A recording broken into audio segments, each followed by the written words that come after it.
Hello po mga kabayan, kamusta po kayo? Sana po ay nasa maayos po kayong kalagayan.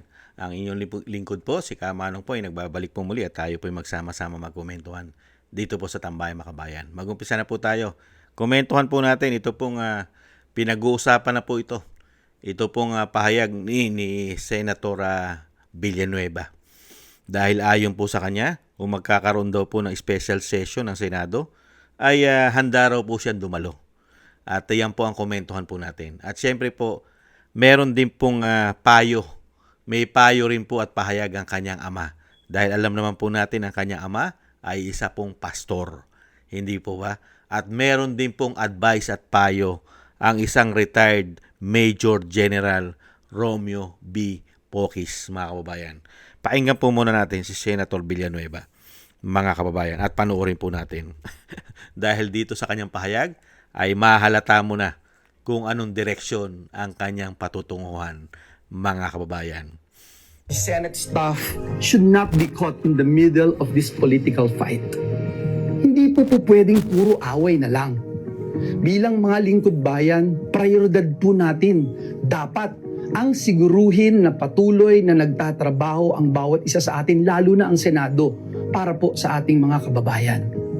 Sa pagkakataon po na magkaroon ng special session, tutuparin po natin ang ating sagradong tungkulin sa ilalim ng ating saligang batas. We will be there. Una po, maghahain tayo ng resolusyon para matiyak na may sapat na pondo para sa relief, rehabilitation at muling pagbangon ng mga lugar na tinamaan ng lindol sa parte ng Mindanao. Kailangan pong malaman agad ng mga ahensya kung ano nga po ba at gaano kalaking tulong ang kailangan ng bawat komunidad at pamilyang Pilipino. Pangalawa, isusulong po natin ang mga pinakakailangang mga panukalang batas, lalo na po yung mga panukalang nasa huli na at ikatlong pagbasa. Ikatlo, bibigyan katiyakan po natin ang ating mga kapwa lingkod bayan na naghihintay ng confirmation ng kanilang mga appointment, lalo na po ang mga opisyal ng ating sandatahang lakas. Mga kapwa kong manggagawa sa ubasan ng Panginoon, hindi po ito panahon ng kampihan. Kapag may kababayan po tayong nangangailangan, tungkulin po nating tumugon at maglingkod. Noon hanggang ngayon, klaro po sa atin, klarong-klaro po sa atin ang dahilan kung bakit tayo narito bilang lingkod bayan. Klaro po sa atin kung bakit tayo ay dinala ng Diyos sa posisyon na ito. Tungkulin po nating protektahan ang ating institusyon at unahin ang kapakanan ng ating mga kababayan. Higit po sa lahat, patuloy po tayong maninindigan para sa Diyos at para sa bayan. Yan po mga kababayan, naninindigan po at para daw po sa konstitusyon, sa kanilang institusyon at sa konstitusyon. Ang tanong, yung ginawa po ba itong grupo ni Gatchalian ay nasa konstitusyon? Alam mo yan. At sino po ang nagpagulo at hindi na po naging independent ang Senado? Alam mo rin yan, Villanueva. Ngayon, sa iyong pananalita at sa iyong mga tinuran, mukhang alam na po ng Pilipino kung saan direksyon ang pupuntahan mo. Mga kababayan, ang gusto ng mga Pilipino ay mapanagot ang malawakang korupsyon na makakatulong sa taong bayan kung ito ay mapapanagot at mababawi ang trilyon at daan-daang bilyong pisong ninakaw. Hindi ba napaka-importante niyan? Pero kung ang iyong layunin lamang, Senator Villanueva, ay para kakamo diyan sa sinasabi mong prinsipyo mo at pagtatrabaho mo. Hindi ba pagtatrabaho ng isang senador na habulin at panagutin at imbestigahan ang pera ng taong bayan para ito'y maproteksyonan? Ngayon, kung sasamahan mo itong grupo nila Gatchalian, itong grupo nila Bendalo, ano ang mangyayari sa future mo? At ano ang mangyayari sa pagkatao mo? At ano ang mangyayari sa relihiyon nyo? Ito po mga kababayan, ang pahayag naman po ni General Pokis. Ito po ang sinasabi po ni General Pokis, ni retired General Pokis, mga kababayan. Ito po ang kanyang sinasabi, basahin po natin. Ayon po kay retired Major General Pocis, bilang anak ng isang lubos na iginagalang na leader ng simbahan. Yan po, yung kanyang tatay po, di po ba? At isang taong may malalim ding pananampalataya o ang kanyang ama. Dapat sundin ni Senador Villanueva ang payo ng kanyang ama at ang kanyang konsyensya sa pagdesisyon, kung hindi ay maaari siyang husgahan ng mabigat ng kasaysayan.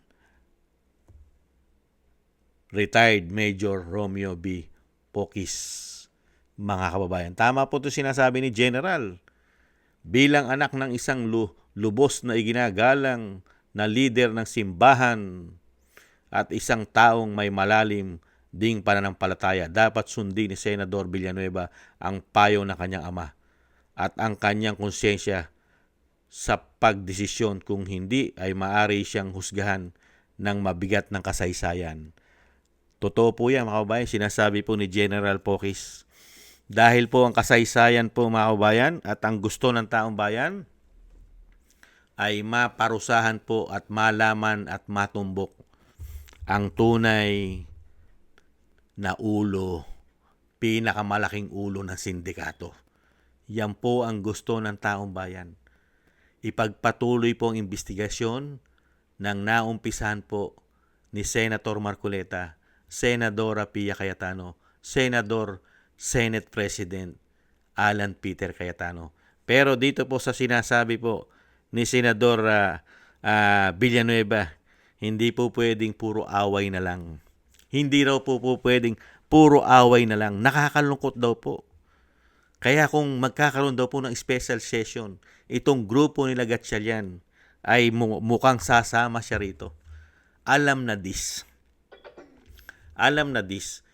Mukha po yata kung ano pupuntahan ni Escudero, ay yun din po ang landas na pupuntahan niya. Walang prinsipyo. Walang yagbols. Sumasang-ayon sa sindikato ng korupsyon. Di umano. Nakakahiya. Isa pa namang leader ng sinasabing relihiyon ang iyong ama. At ikaw rin yata ay isa rin napakadalas mong magsalita at magbukas ng mga verses. Di po ba? Ng mga Bible verses. Ibinibigay mo sa taong bayan. Pero pagdating sa katotohanan at kasamaan, mukhang natatakot kang labanan ito. Samantalang pag ikaw ay nagsasalita, ay nasa iyo ang Panginoon. Ginagabayan ka ng Panginoon. Pero pagdating sa malawa ang korupsyon, mukhang takot na takot ka doon sa mga magnanakaw. Mukhang wala kang bilib sa Panginoon. Hindi kaya? Yan po ang tanong natin eh. Kung ang Panginoon Hesukristo nakipaglaban sa mga masasama, hindi siya sumuko kahit siya ipinako ng masasamang tao sa krus. Hindi niya pinagkalulo ang Panginoon. Hindi po ba siya po'y nanatili na siya'y nanatiling anak ng Panginoon at hindi po siya nagpakahudas hanggang siya'y mamatay. Samantalang ikaw, maguhudas ka sa mga Pilipino. Hindi ka pa naman namamatay. Nagtatanong lang tayo. Nasaan ang pananampalataya mo? Nasaan? Ngayon, ano po? Kasaysayan yan. Yung mga naniniwala at may pananampalataya sa Diyos, sumusuko sa kasamaan, nagpapatalo sa kasamaan, na ginawang kasaysayan, ang talamak na korupsyon sa ating bansa. Merong isang lingkod daw ng Diyos. Mukhang sasamahan pa ang masasamang tao sa ating bansa. Di umano. Hindi kaya, Senator Villanueva? Bakit? Takot ka bang makulong? Kung si Jesucristo nga, na hindi lang nakulong, pinarusahan. Di po ba? Kung ano-anong klaseng parusa ang ibinigay sa kanya. Hindi po ba?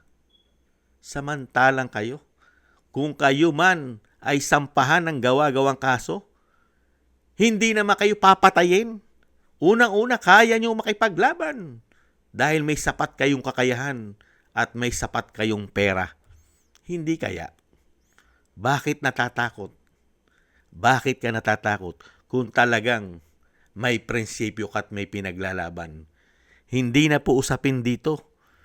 Hindi na po usapin dito ang kaguluhan at away.